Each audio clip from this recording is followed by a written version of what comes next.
estar leyendo del versículo 15 al 23.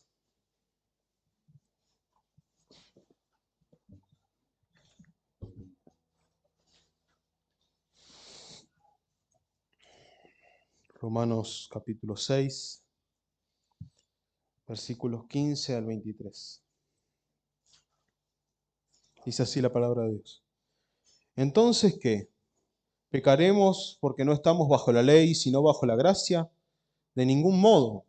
¿No sabéis que cuando os presentáis a alguno como esclavos para obedecerle, sois esclavos de aquel a quien obedecéis, ya sea del pecado para muerte o de la obediencia para justicia? Pero gracias a Dios, que aunque erais esclavos del pecado, os hicisteis obedientes de corazón a aquella forma de enseñanza a la cual fuisteis entregados, y habiendo sido libertados del pecado, os habéis hecho siervos de la justicia. Hablo en términos humanos por causa de la debilidad de vuestra carne, porque de la manera que presentasteis vuestros miembros como esclavos a la impureza y a la iniquidad, para iniquidad, así ahora presentad vuestros miembros como esclavos a la justicia, para santificación. Porque cuando erais esclavos del pecado, erais libres en cuanto a la justicia. ¿Qué fruto teníais entonces en aquellas cosas de las cuales ahora os avergonzáis? Porque el fin de esas cosas es muerte. Pero ahora, habiendo sido libertados del pecado y hechos siervos de Dios, tenéis por vuestro fruto la santificación y como resultado la vida eterna. Porque la paga del pecado es muerte, pero la dádiva de Dios es vida eterna en Cristo Jesús, Señor nuestro. Oremos. Señor Santo, gracias porque hemos podido leer tu santa palabra y porque tu palabra es clara respecto a las verdades necesarias para todo hombre, para entender su situación como pecador y para entender el mensaje del Evangelio en Cristo. Gracias porque tú eres quien transforma nuestros corazones para entender, para creer, para arrepentirnos de nuestros pecados, y tú nos trasladas de la esclavitud del pecado a la esclavitud, a la justicia. Por eso te rogamos que esta mañana tu Santo Espíritu sea quien confronte nuestros corazones, ilumine nuestras mentes, afirme las verdades de tu palabra, para que crezcamos en la santificación que tú has preparado para nosotros. Pero también te rogamos, Señor, que si hay alguien aquí que aún no te conoce, que a la luz de tu santa palabra, la proclamación del Evangelio, el llamamiento que tú haces por medio de la palabra, hagas una obra en aquellos que no te conocen, si es tu soberana voluntad. Te rogamos y te pedimos esto en el nombre de Cristo. Amén. Pueden tomar asiento.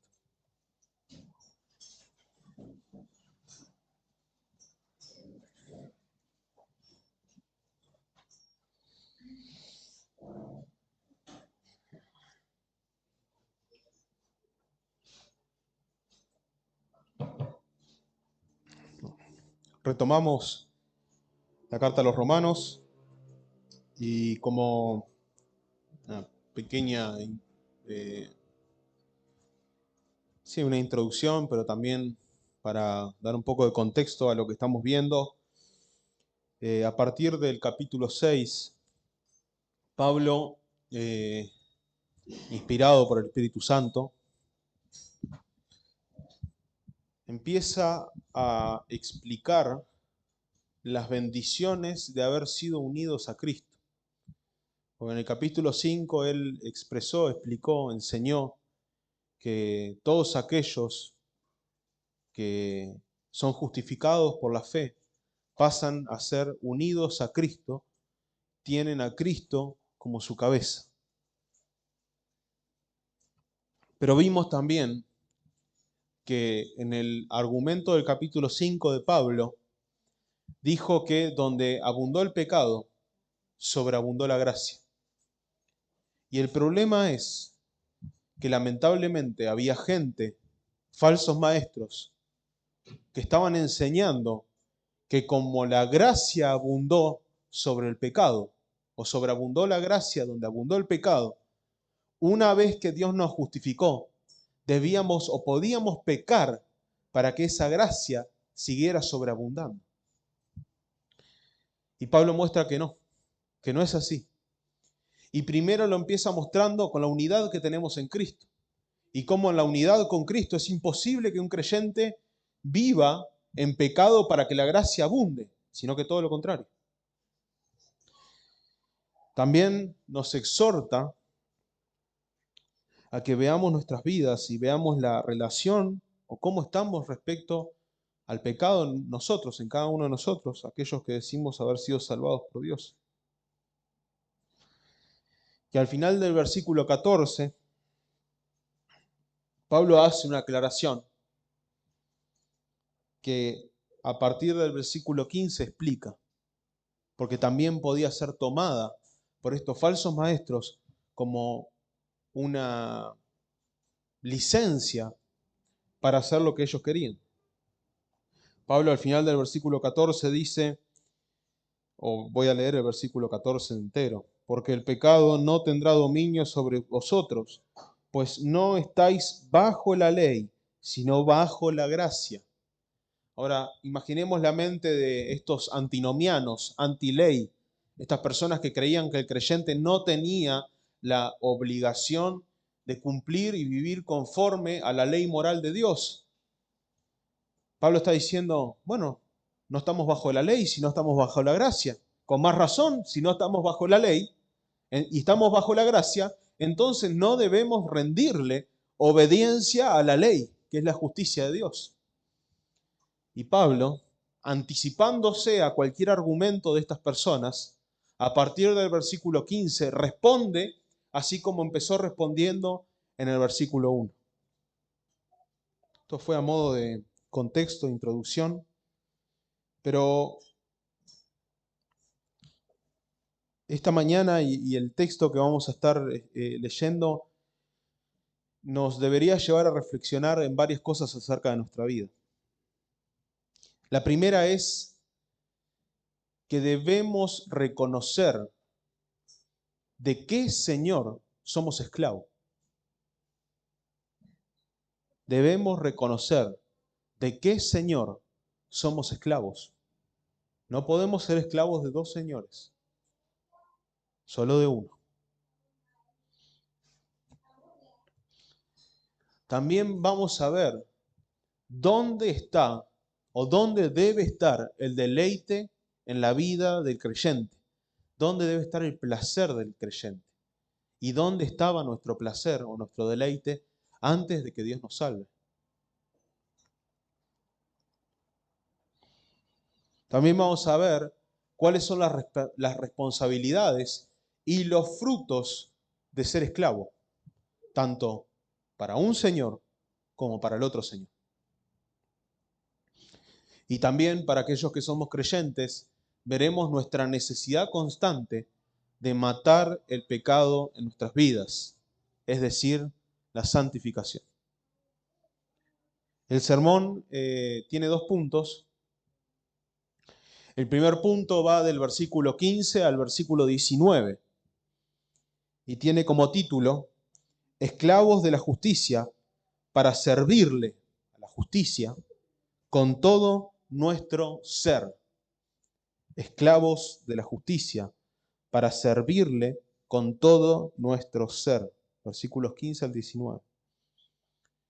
Y el segundo punto es, el fruto de la esclavitud es la santificación y tiene como fin la vida eterna.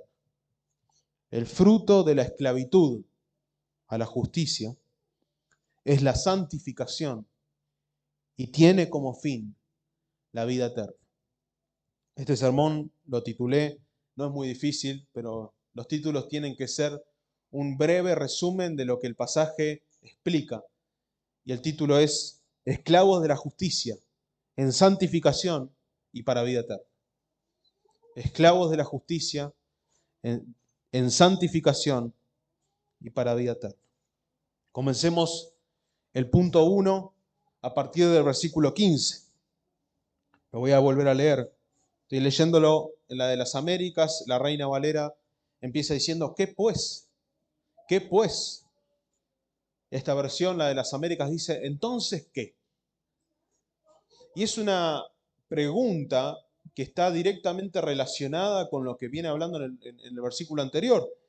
Podríamos traducir o reversionar esta pregunta diciendo, ¿qué haremos entonces luego de saber esto que hemos aprendido y conocemos respecto de la gracia? ¿Qué haremos entonces luego de entender que ya no estamos bajo el yugo imposible de la ley? Yugo imposible de la ley. Pablo está llevando a los oyentes a reflexionar respecto a la afirmación que él hizo anteriormente. Y nuevamente, como venía explicando, el motivo es el mismo que en el versículo 1.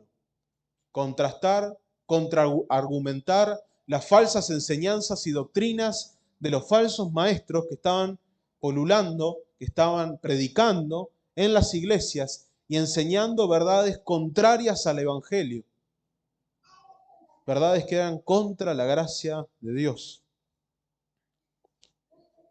Y ahora hace la pregunta directamente para que ellos entiendan a lo que Pablo está haciendo referencia. ¿Pecaremos? ¿Pecaremos? Porque no estamos bajo la ley, sino bajo la gracia. Y es una pregunta que todos deberíamos hacernos. ¿Pecaremos porque no estamos bajo la ley, sino bajo la gracia? Antes de entrar a los pasajes, ¿cuál es la respuesta que tu corazón y tu mente le está dando a esta pregunta?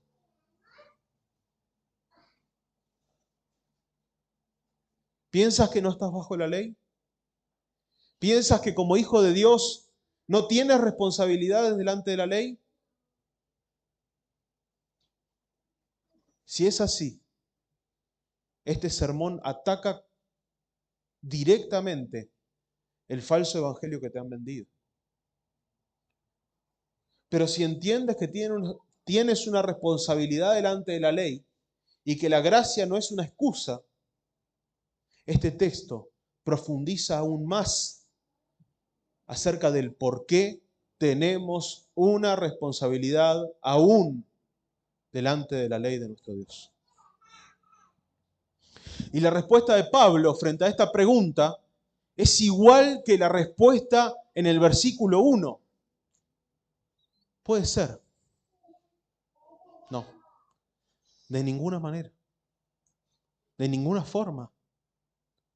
Con esta respuesta él está diciendo que es imposible que una persona salva por gracia y justificada por medio de la fe piense que puede pecar porque no está bajo la ley.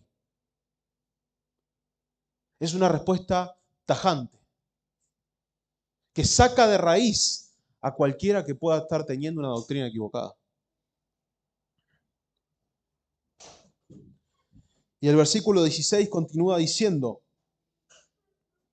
¿no sabéis que cuando os presentáis a alguno como esclavos para obedecerle, sois esclavos de aquel a quien obedecéis, ya sea del pecado para muerte o de la obediencia para justicia?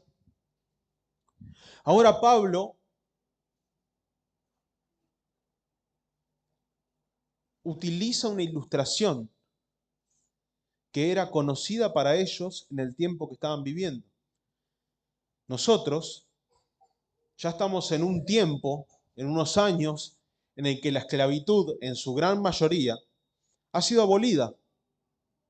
Hace más, quizás de 150, 100 años por lo menos, que la esclavitud fue abolida. Hay lugares en el mundo que todavía hay esclavitud, pero en su gran mayoría ya no la hay. Pero en los tiempos en los que ellos estaban viviendo, la esclavitud era algo normal, era algo diario. Y lamentablemente, la palabra esclavo ha sido cambiada muchas veces por siervo. Y ya no dicen la palabra esclavo porque suena muy fuerte. Pero las verdades de Dios y la ilustración que está haciendo Pablo no apuntan a un siervo, apuntan a un esclavo.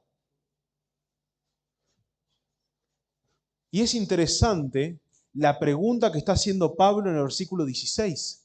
Porque es una pregunta que halla su respuesta en la misma pregunta. ¿No sabéis? Les está trayendo a la mente una verdad que ellos debían conocer. Y si nosotros no la conocemos, nos la va a hacer conocida también. ¿No sabéis que cuando os presentáis a alguno como esclavos para obedecerle, sois esclavos de aquel a quien obedecéis? Acá no está hablando de un esclavo que es agarrado a la fuerza y es hecho esclavo de alguien. Está hablando de un esclavo que se ofrece para obedecer y para ser esclavo. Pero ¿de qué tipo de esclavitud está hablando acá? ¿De qué señor nos está hablando? Que el hombre voluntariamente se ofrece a serle esclavo. Que no se restringe en nada para obedecerlo perfectamente y completamente como su Señor le pide. No es a Dios, es al pecado. El hombre no es que es esclavo del pecado porque lo obligaron a hacerlo. No es que es esclavo del pecado en contra de su voluntad. El hombre es esclavo del pecado porque voluntariamente se somete al pecado, quiere obedecerlo, quiere lo que el pecado le ofrece. Quiere estar bajo el yugo esclavizante y terrible del Señor, del amo más malvado y despiadado que es el pecado.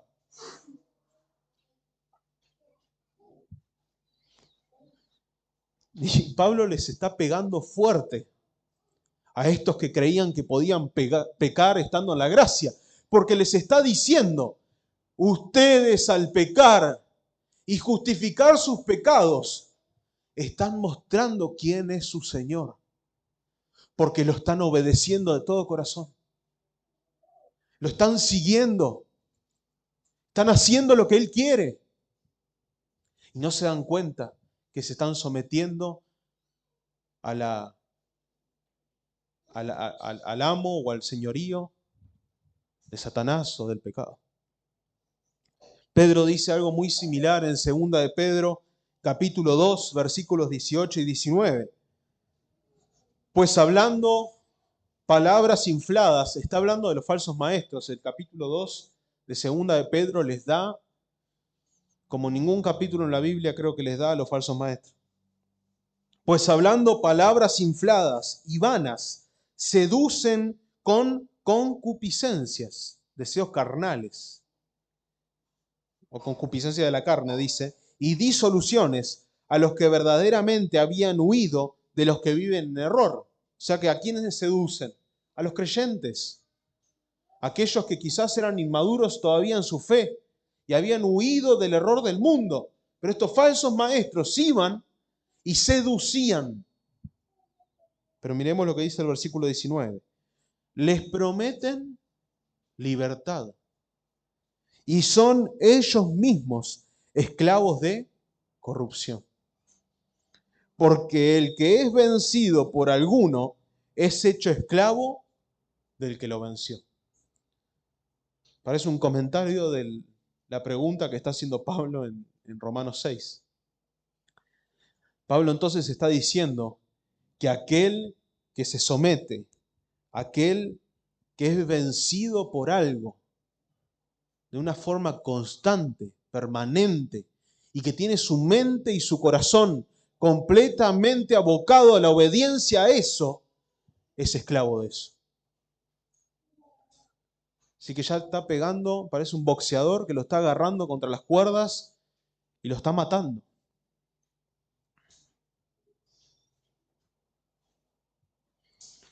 Pero también la pregunta muestra que hay otra esclavitud.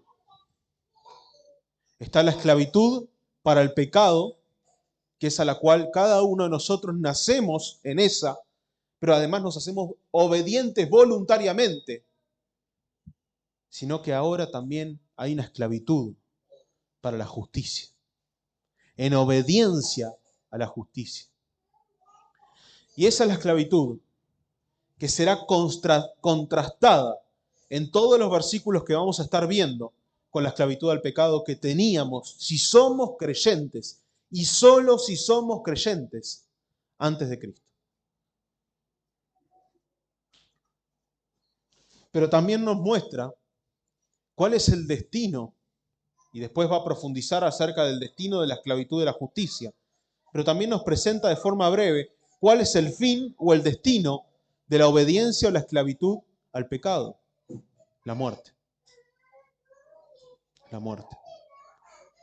Si vos creías que podías pecar y no pasaba nada con tu pecado, y que Dios te amaba así tal cual eras, y a Dios no le importaban tus pecados, y no le importan tus pecados, y vos podés hacer lo que quieras, lamentablemente, tengo una mala noticia para vos. Tu final no es la vida eterna, es la muerte eterna.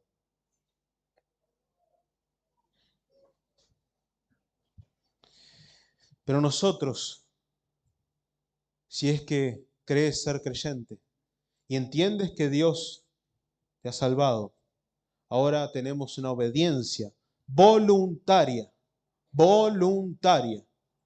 Y ya vamos a ver cómo se da esa voluntad: a la ley de Dios. Pero ¿no es que la ley fue abolida? ¿No es que Cristo supuestamente vino a abolir la ley, a anular la ley? ¿No es que el creyente está libre de la ley y ahora vive en la ley de Cristo, que es el amor? Algunas cosas que quizás podamos escuchar hoy en día. La respuesta breve es: no, no es así. Y hay muchos textos que nos muestran que no es así. Pero el deleite del creyente ya no debe estar más en el pecado como cuando era esclavo del pecado, que hacía las cosas con placer para servirle a su amo, sino que ahora en la obediencia a la justicia tenemos un deleite en la ley de Dios. Y eso lo podemos ver, por ejemplo, en el Salmo 1, un salmo que contrasta el camino de los hijos de Dios con el camino de los hijos de perversión, de maldición.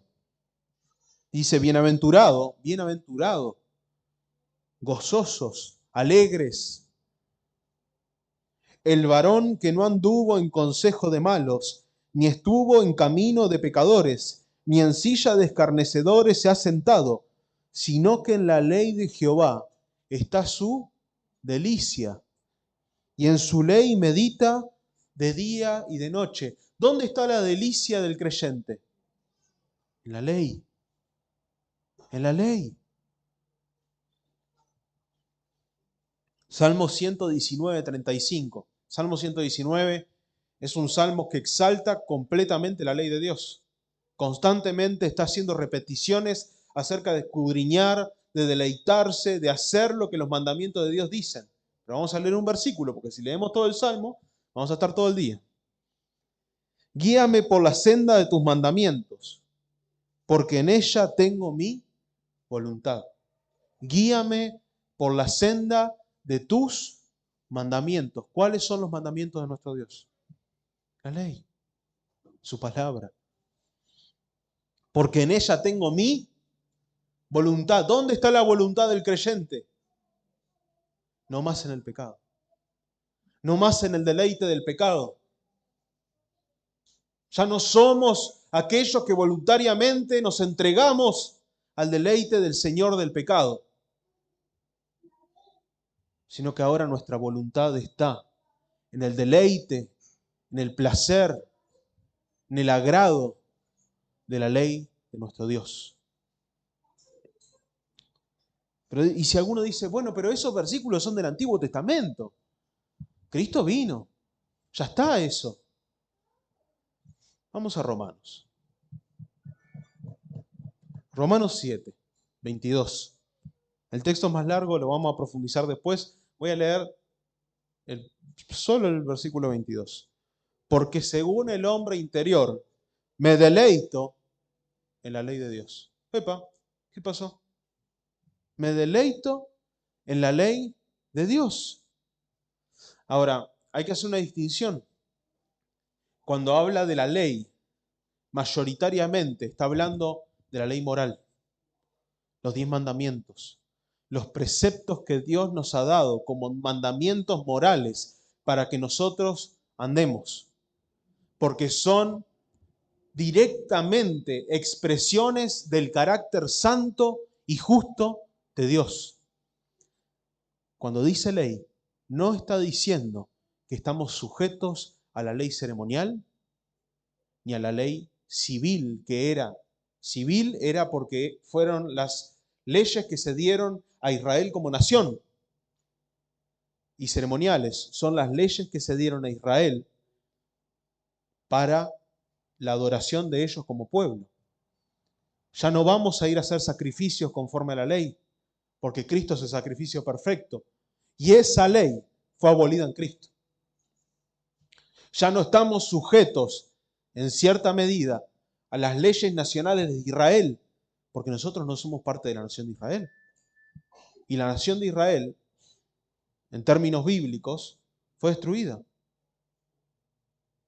Entonces, la ley que queda vigente, porque es una ley eterna, y es la ley que ni una jota ni una tilde podrá pasar de ella, son los 10 mandamientos. Y si vamos y hilamos más fino, toda la palabra de Dios es la ley de Dios. Acá debe estar nuestro deleite. Entonces podemos hacernos ciertas preguntas. ¿Tenemos deleite? ¿Tenemos deleite?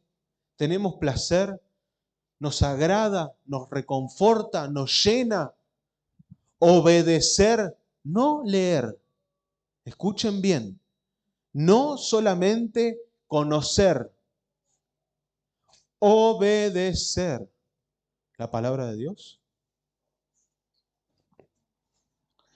Obedecemos la palabra de Dios como consecuencia del amor que Él nos ha dado y también tenemos hacia Él.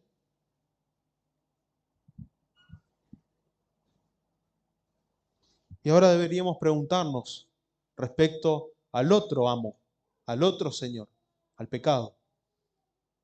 ¿Cuál es nuestro vínculo? ¿Cuál es nuestra relación con el pecado?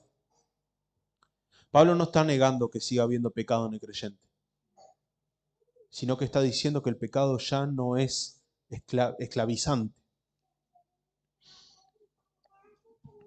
Y esta pregunta es importante. ¿Encontramos un deleite mayor en practicar el pecado o en hacer el pecado o cometer el pecado que en obedecer la ley de Dios? Ponelos en una balanza. ¿Qué te es de mayor deleite? ¿Pecar o obedecer la ley de Dios?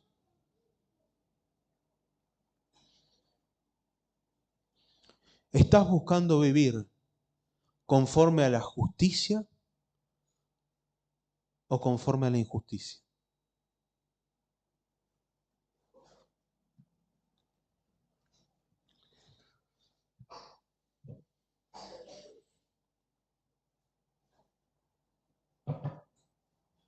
Me voy a alejar el micrófono pues. Versículo 17. Pero gracias a Dios, que aunque erais esclavos del pecado, os hicisteis obedientes de corazón a aquella forma de enseñanza a la cual fuisteis entregados. Es un versículo que parece un poco extraño de entender a primera vista, a la primera leída. Pero es fundamental entenderlo porque acá radica el cambio, la transformación, el por qué dejamos la esclavitud del pecado. Pero es precioso cómo este versículo empieza con una alabanza de gratitud. pero gracias a Dios. Ese pero está mostrando que la pregunta que él hizo en esa voluntariedad que teníamos antes, ya no es más así. Hay un cambio, hay una objeción. Y esa objeción, ese cambio, no es gracias a nosotros. No es gracias a algo que podamos haber hecho nosotros. Porque no podíamos hacer nada. Sino que es puramente, exclusivamente, gracias a Dios. ¿Y cuál era? ¿Cuál era esta condición pasada en la que estábamos? Pero gracias a Dios, que aunque eran esclavos del pecado, que aunque erais esclavos del pecado, el aunque nos está mostrando que incluso estando en esa condición pasó algo. Aun cuando nosotros estábamos en muerte, en esclavitud, que nuestra voluntad, nuestros pensamientos y todo nuestro ser estaba sujeto al pecado, pasó algo. ¿Qué fue lo que pasó? Que no fue gracias a nosotros, que no sale de nosotros, sino que sale de Dios. ¿Qué fue lo que pasó?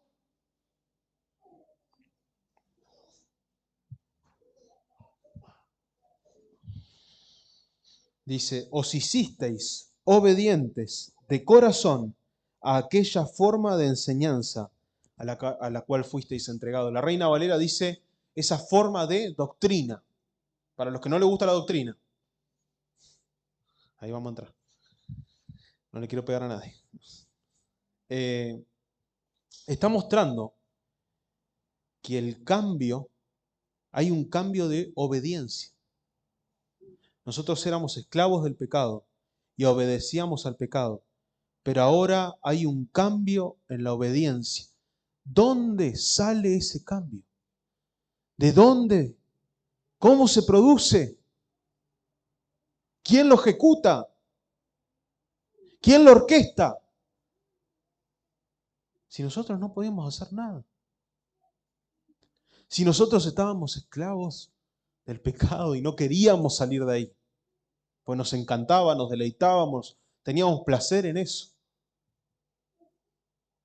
Pero gracias a Dios. Dios es el que orquesta el cambio de voluntad. Dios es el que transforma nuestras vidas para ahora obedecer lo que antes no podíamos obedecer. Por eso dice, a la cual fuisteis entregados. No es que nos entregamos voluntariamente. A esa doctrina, a esa enseñanza, a esa obediencia, nos han entregado. ¿Cómo? ¿Cómo puede ser? Porque Dios es el que obró el cambio en cada uno de aquellos a los que Él salva. ¿Cómo era nuestro corazón antes de conocerlo? Ezequiel lo dice.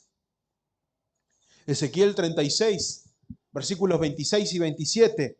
Os daré corazón nuevo y pondré mi espíritu dentro de vosotros y quitaré de vuestra carne el corazón de piedra. Duro, obstinado. No le entra nada de la palabra de Dios. Pero ¿quién cambia el corazón? ¿Somos nosotros? ¿Es el Señor el pecado que cambia nuestro corazón para que no le obedezcamos más? No. El obrar del cambio del corazón solamente es posible porque Dios hace una obra en cada uno de nosotros. Efesios 2:1 dice algo muy similar. Y Él os dio vida a vosotros. ¿Quién dio vida? ¿Quién dio vida? Él, Dios. Él os dio vida a vosotros. ¿Cuándo?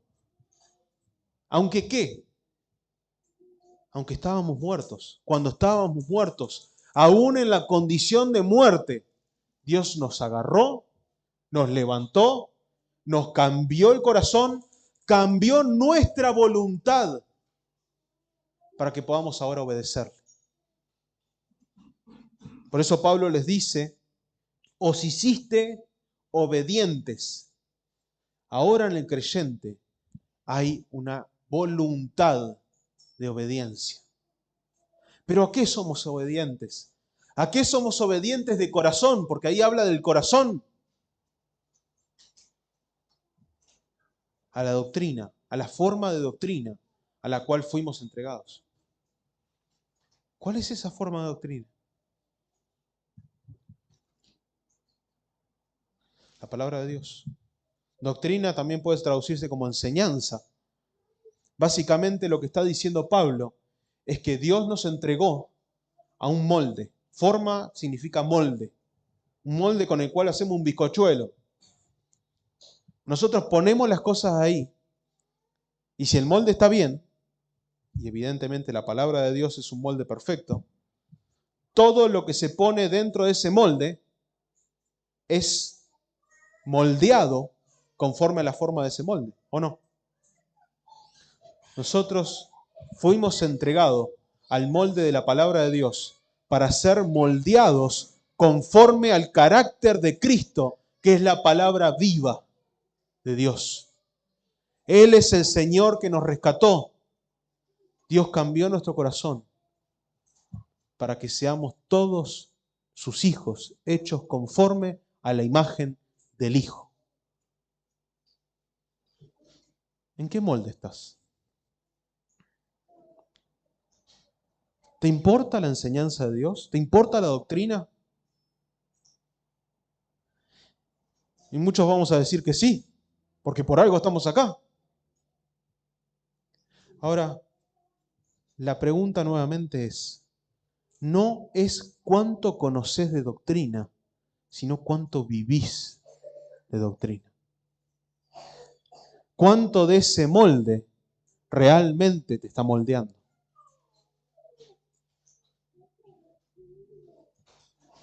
Porque si vamos a la carta de Santiago, Santiago dice que los demonios también creen.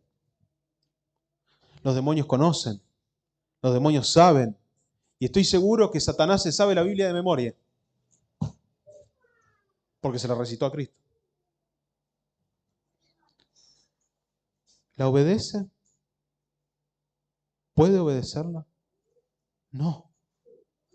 Entonces no importa cuánto sepamos de doctrina. Lo que importa es cuánto de esa doctrina se está poniendo en práctica en nuestras vidas. Obediencia.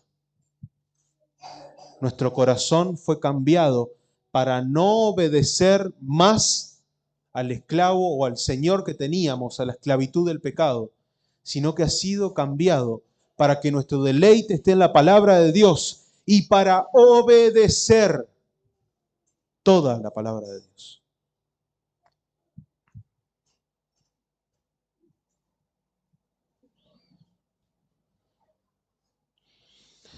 Y todo esto, toda esta obra de transformación de Dios, la salvación y la regeneración, que Él haya cambiado nuestro corazón, que ahora podamos obedecer con voluntad, queriendo hacerlo, es para la alabanza de su gloria. Por eso dice, pero gracias a Dios. Cada vez que recordemos la salvación, deberíamos agradecer a Dios. ¿Cuántas veces agradeces a Dios por tu salvación? Empiezas tus oraciones diciéndole, Señor, gracias. Porque nada sería sin ti. Tú cambiaste mi vida. Tú me diste un nuevo corazón. Tú me diste una voluntad para creer en ti, para arrepentirme de mis pecados y para querer obedecerte. Señor, quiero obedecerte. Ayúdame con mi pecado, porque aún está ahí. Machacando, machacando, machacando, machacando. ¿Se acuerdan de la ilustración que me tocó hacer hace tres domingos? Que el esclavo era, o Satanás, o el pecado era como un jinete, y esta ilustración es de Agustín de Hipona, Era un jinete que tenía la rienda de nuestra vida y nosotros éramos el caballo que teníamos el coso acá, los cosos acá y íbamos, vamos, vamos, vamos, vamos, vamos, que el jinete del pecado nos llevaba. Viene Cristo y pumba, lo baja de un saque. Toma él las riendas. Pero el pecado está ahí tiraneando, tironeando, tironeando, tironeando, tironeando. El pecado está. Quiere volver a ser el amo de tu vida. Quiere volver a ser el Señor de tu vida. No va a poder. No va a poder si Cristo te salvó. Pero lo va a intentar hasta que te mueras.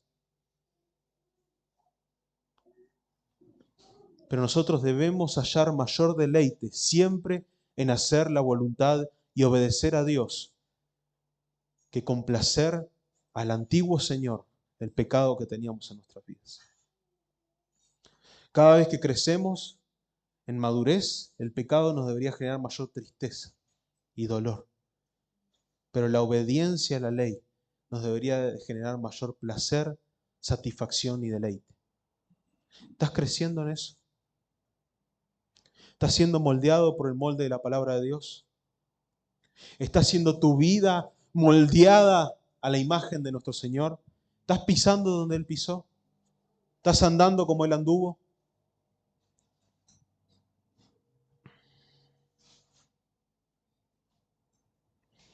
Y sigue diciendo, versículo 18, y habiendo sido libertados del pecado, os habéis hecho siervos de la justicia. Nuevamente Pablo expresa que no es simplemente que ahora entró un nuevo Señor en nuestras vidas. No es que ahora hay una batalla entre los dos señores. No se puede tener dos señores. Si Dios te salvó, te libertó, te liberó de la antigua esclavitud al pecado. Ya no debes servirle más. Ya no debes tener placer en servirle al pecado. Porque ahora hemos sido hechos esclavos de la justicia. ¿Entiendes que sos un esclavo de Dios? Y ahora vamos a ver lo que significa ser esclavo. No es a la ligera. ¿Cuántas veces nos consideramos nosotros esclavos de la justicia? ¿Qué significa ser esclavos de la justicia? Es buscar con todo nuestro corazón hacer lo que a Dios le agrada, porque eso es justo.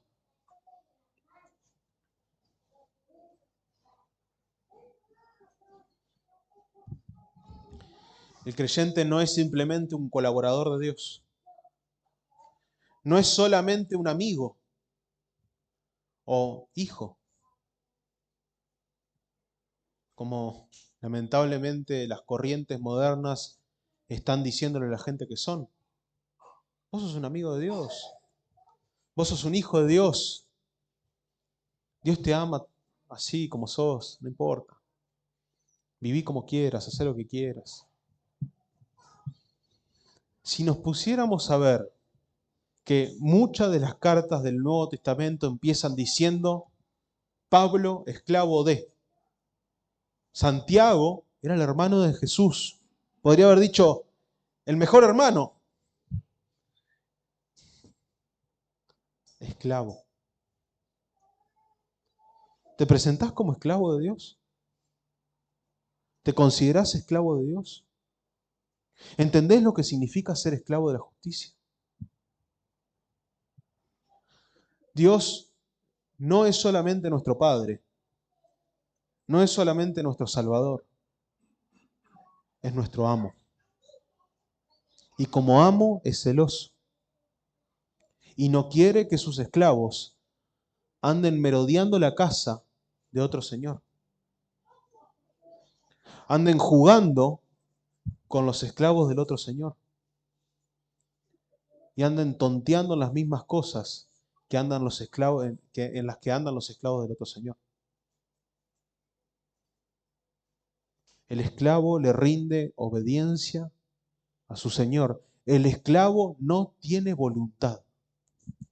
Eso era la esclavitud. El esclavo no tenía voluntad. ¿Cuál era la voluntad del esclavo? La voluntad de su Señor. ¿Cuál es tu voluntad? ¿Cuál es nuestra voluntad? ¿Qué es lo que queremos de nuestras vidas? ¿Nuestra voluntad es agradar la voluntad de nuestro Señor? Por el amor que Él ha tenido por nosotros, por la salvación que nos ha dado, por el cambio de nuestros corazones.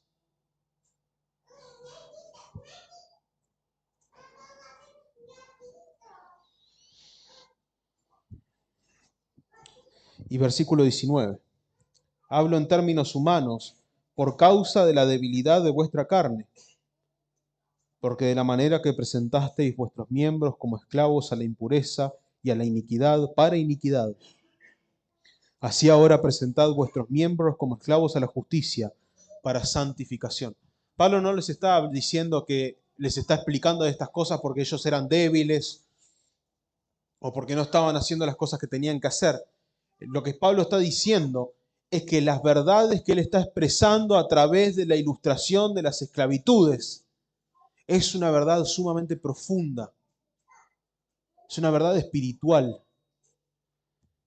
real, pero por nuestra propia debilidad como seres humanos son realidades que nos cuesta entender. Entonces Pablo hace uso de una ilustración que era sencilla, que era clara de poder comprender para ellos. ¿Acaso no es maravilloso ver cómo el Espíritu Santo tiene misericordia de nosotros, que no nos deja solamente en un estándar allá arriba de conocimiento espiritual, sino que nos los baja a tierra para que nosotros podamos palparlo y decir, ahora sí lo entiendo, Señor. Qué duro que soy. Pero ahora no entiendo estas verdades espirituales de que nuestra sujeción era el pecado, pero ahora tú nos has hecho esclavos de ti.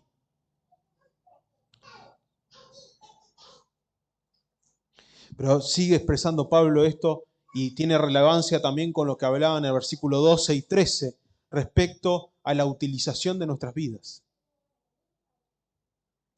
Cuando estábamos en pecado y éramos esclavos del pecado, todo nuestro cuerpo, toda nuestra mente, todo nuestro ser lo poníamos a disposición del pecado.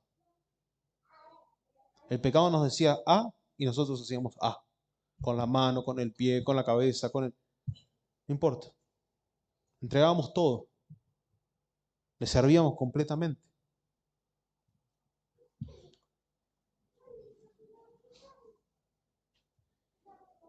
Pero ahora nosotros tenemos otro Señor. Y este Señor que tenemos, que es nuestro Señor Jesucristo, no nos dice, obedéceme como puedas. Dame un dedito. Todo. Todo nuestro ser. Todo nuestro cuerpo, toda nuestra mente, todo es entregado a la obediencia a su palabra. No nos costaba cuando estábamos en el pecado entregarle todo al pecado. Debemos disponernos completamente para el servicio de nuestro Señor. El servicio en obediencia. Y podemos ir, por ejemplo, a Mateo 5, 27 al 30, que nos habla respecto a esto. Cristo dice, oísteis que fue dicho, no cometerás adulterio. ¿Qué está hablando acá? ¿No es un mandamiento de los 10 mandamientos? ¿Sí? No cometerás adulterio. Y Cristo dice, pero yo os digo que cualquiera que mira a una mujer para codiciarla, ya adulteró con ella en su corazón. Por tanto, si tu ojo te es ocasión de caer, tapalo. No, cortalo, sacátelo.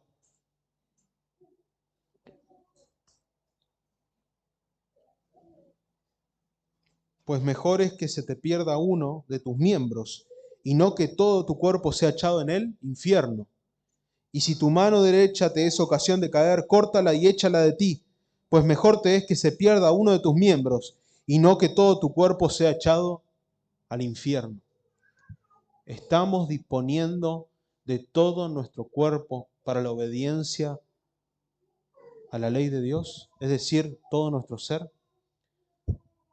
¿Estás restringiendo tu vida en un sentido bíblico para cuidarte en la pureza y en la santidad que Dios demanda de ti? ¿Cuánto del mundo aborreces y rechazas para serle fiel a tu amo? ¿Cuánto del mundo abandonas para obedecer a tu Señor? ¿Cuántas cosas has cortado de tu vida para que no te sean obstáculo de serle fiel a tu amo? No es una cosa a la ligera. No es una cosa así nomás. Si profundizáramos en esto y empezáramos a reflexionar en cuántas cosas aún tienen vínculo en nosotros con nuestra vieja esclavitud, empezaríamos a cortar muchas de ellas. Que Dios nos guíe en esta mañana a reflexionar en nuestras vidas, ver qué cosas aún están arraigadas al antiguo Señor, para que podamos cortarlas de raíz, para abstenernos de ellas, sacarlas, para que no sean ocasión de tropiezo.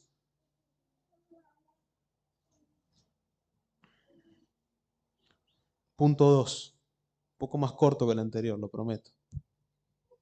El fruto de la esclavitud es la santificación y como fin la vida eterna. Versículo 20 dice: porque cuando erais esclavos del pecado, erais libres en cuanto a la justicia. ¿Qué fruto teníais entonces en aquellas cosas de las cuales ahora os avergonzáis? Porque el fin de esas cosas es muerte. Voy a hacer una aclaración del versículo 20. No está diciendo que los que eran esclavos o son esclavos del pecado no tienen ninguna responsabilidad delante de la ley. No está diciendo que los que eran esclavos del pecado no debían sujetarse a la ley moral de Dios. Porque sabemos que Dios nos condena a cada uno de los que de aquellos que no tendrán salvación por infringir su ley. Lo que está diciendo es que el esclavo obedece a la ley de su amo. Entonces, los esclavos al pecado tenían una obediencia solamente exclusiva a la ley del pecado, es decir, al pecado. ¿Qué fruto tenía entonces esa obediencia? ¿Qué resultaba en ser esclavos del pecado? Primeramente, vergüenza. Vergüenza. El pecado trae vergüenza, dolor, tristeza, angustia, desolación. Arrasa todo lo que tiene alrededor. El fruto es terrible, destructivo. No hay nada de bueno. No hay nada de bueno. Si crees que el pecado en tu vida, en algún sentido, puede serte de provecho, tarde o temprano, te pasa por arriba. No hay fruto. No hay fruto bueno. Y nosotros como creyentes, cuando miramos nuestra vida antes de Cristo y pensamos qué cosas tienen fruto de nuestra antigua vida, si somos sinceros diríamos nada. Nada. Y es más, seguramente muchos nos avergonzamos de muchas cosas. Nos lamentamos de muchas cosas. Decimos, Señor, ¿por qué? ¿Por qué hice todo esto? Ya sabemos el por qué, evidentemente, ¿no? Porque estamos esclavos al pecado. Y está bien que en cierta medida nos genere vergüenza, porque el pecado es así. Está bien que el pecado nos genere ese sentimiento de querer escondernos, porque no es algo que está bien. Pero el fin supremo de la esclavitud al pecado es la muerte en el infierno. Y si aún no estás en Cristo, tu pecado te está llevando al infierno. Tu pecado te tiene esclavo. Tu pecado te es para muerte. Y no hay vida eterna en el pecado. No hay salvación. No hay gozo. No hay plenitud. Sino que todo es desolación, tristeza, amargura, vergüenza. Hay una satisfacción momentánea, pero todo eso trae desolación. Solo Cristo puede salvarte de tu pecado. Solo Cristo puede salvarte de la esclavitud del pecado. Y Él te está llamando esta mañana a través de su palabra a que te arrepientas de tus pecados. Que los reconozcas delante de Él y le digas: Señor, perdóname porque en todo momento he hecho lo que a ti no te agrada. Sálvame, sálvame.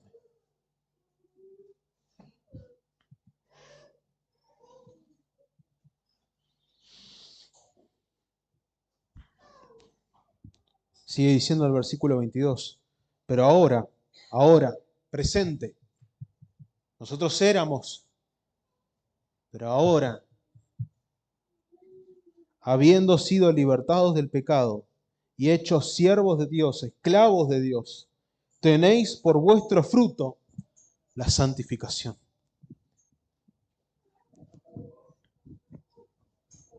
Desarmé el micrófono. No sé qué dice. Bueno, después lo arreglo.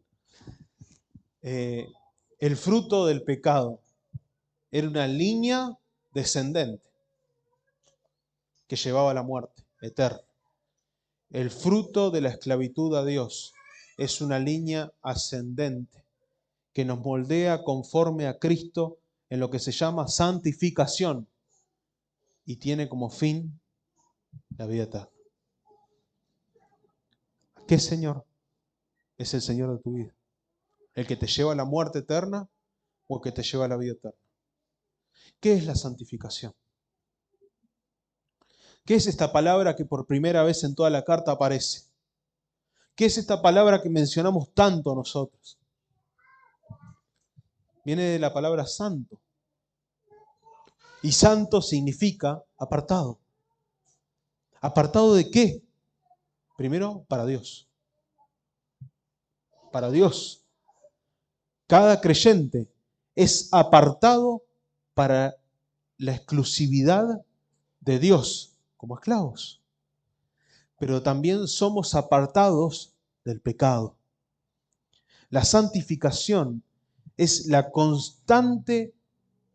constante alejamiento de nuestro antiguo Señor, nuestro antiguo amo, y el constante acercamiento a nuestro Señor absoluto y supremo, nuestro Señor Jesucristo. La santificación es entender, comprender, examinar los pecados de nuestras vidas, arrepentirnos de ellos, llevarlos a los pies de Cristo y decirle: Señor, no quiero cometerlos más. Ayúdame, auxíliame, solo no puedo. Y el Espíritu Santo obra en nuestras vidas con poder, destruyendo las obras del pecado y dándonos la fortaleza, dándonos el poder para vencer la tentación y serle obediente a nuestro Señor Jesucristo. La santificación es un proceso. ¿Somos santos delante de Dios? Sí, por Cristo, por la justicia de Cristo. Pero estamos en un proceso de cada día irnos acercando y moldearnos un poquito más al molde de nuestro Señor Jesucristo. ¿Estás matando tu pecado? Como dijo Alejandro, cada día debería ser un velorio en nuestras vidas. ¿Por qué? Porque estamos matando al viejo hombre. Estamos diciéndole no al que quiere tomar las riendas. Y es una lucha. ¿Luchás o cedes? ¿Te dejas vencer constantemente? Porque aquello que te vence es lo que te domina y lo que te esclaviza. Pero el Espíritu Santo tiene poder para que el pecado no nos venza como nos vencía antes. sino que Él nos libra de la tentación para gloria del Hijo. Entonces debemos cada día anhelar crecer en la santificación que Dios nos ha dado y obrar, hacer las buenas obras que Él nos manda en su palabra, obediencia. Él nos ha capacitado con todo lo que necesitamos. El fruto de nuestra santificación es el fruto que el Espíritu Santo ya ha puesto en cada uno de nosotros. Debemos ponerlo en práctica, hacer uso de eso, en dependencia del Espíritu, para que nuestro ser, Federico, no sea más la voluntad de Federico, no sea más yo, sino que cada día sea más Cristo y la voluntad de Cristo en mí. Así también que sea con cada uno de nosotros. Y termina, para decir algo más del versículo 22, en esta contraposición de las dos esclavitudes, la esclavitud al pecado lleva a la muerte, pero la esclavitud a Cristo lleva a la vida eterna. Y es increíble nuevamente pensar que todas las cosas que tenemos al ser esclavos de Dios son por Cristo y solamente en Cristo. Y que ni siquiera la vida eterna es algo que merecíamos, que podíamos llegar a adquirir, sino que también en su completitud nos la da Cristo en su sangre, en su sacrificio. Si ponemos en comparación ambos señores, creo que todos nos tiramos de cabeza por uno. Con ojos humanos estoy hablando. Uno te dice, tenés como fruto la muerte, la vergüenza, el dolor, la angustia, la tristeza. Y el otro te dice, tenés como fruto el gozo, la santificación, la mortificación de todo eso que es malo en vos. Tenés como fin en uno la vida, la muerte eterna, la separación de la gloria de Dios. Y en el otro, la vida eterna, la comunión completa con Dios en la glorificación. Con ojos humanos, ¿cuál elegirías? Si dependiera de vos, no depende de vos, ¿cuál elegirías? Cristo te llama a que te arrepientas. Y Él puede cambiar tu vida para que dejes de ser obediente al pecado y seas obediente a la justicia, a Cristo, para vida eterna. Y la conclusión de todo el capítulo 6, un versículo que quizás muchos no sabemos de memoria, porque la paga del pecado es muerte, mas la dádiva de Dios es vida eterna en Cristo Jesús, Señor nuestro. No lo sabemos de memoria, muchos de nosotros. ¿Qué significa? Muchas veces lo decimos fuera del mismo contexto de lo que está hablando. Viene hablando de los dos señores, de las dos esclavitudes. ¿Cuál es el salario del señor del pecado? ¿Cuál es la paga que Él te da cuando llega el momento de recibir el salario que tanto cosechaste a lo largo de toda tu vida con tus obras? La muerte eterna. Qué lindo salario, ¿no? Muchos de nosotros queremos que nuestra cuenta del banco a principio de mes reciba lo que nuestro empleador nos tiene que dar. Yo creo que ninguno de nosotros desearíamos que llegue la muerte para que nuestro Señor nos dé el pago por todas las obras que hicimos cuando Él era nuestro Señor. Es un salario que nadie quisiera agarrar. Es un salario que nadie quiere recibir. Y es un salario que está directamente relacionado con nuestros pecados, es decir, con nuestras obras. Nuestra esclavitud nos lleva a la muerte, porque la muerte es la paga que el pecado nos da como nuestro Señor, nuestro antiguo Señor. Es la paga que le da a aquellos que no están en Cristo. Pero Dios no nos da un salario, porque no depende de nuestras obras. Y eso es lo que está diciendo el texto. El salario del pecado es la muerte, pero la dádiva, ¿qué significa? Don, regalo. Dios nos da un regalo inmerecido, que no descansa sobre nuestras obras, que no depende en última instancia de nuestra obediencia, sino que depende todo, absolutamente todo en Cristo. Nuestras vidas, hermanos, como creyentes, no están fundamentadas en nuestra obediencia, no somos legalistas. Cristo es el que dio la obediencia perfecta para pagar en la cruz por nosotros lo que nosotros no podíamos hacer y no podemos hacer. Pero como nuestro Señor nos llama a que vivamos como Él vivió, por amor a su nombre, por obediencia a su nombre, y nuestra salvación, nuestra vida eterna, no descansa en nuestras obras, sino que descansa en el don de Dios, es decir, la gracia y la fe que Él nos ha dado.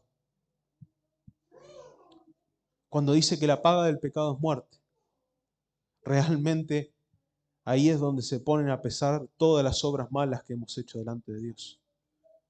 Pero cuando dice que la dádiva de Dios es vida eterna en Cristo Jesús, Señor nuestro, las obras que son pesadas son las de Cristo. ¿No es motivo de alabanza eso?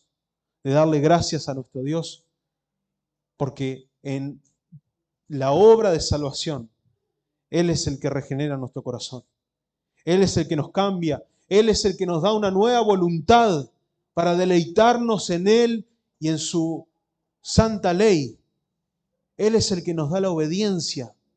Él es el que nos da el fruto para poder obedecer. Él es el que nos da el poder.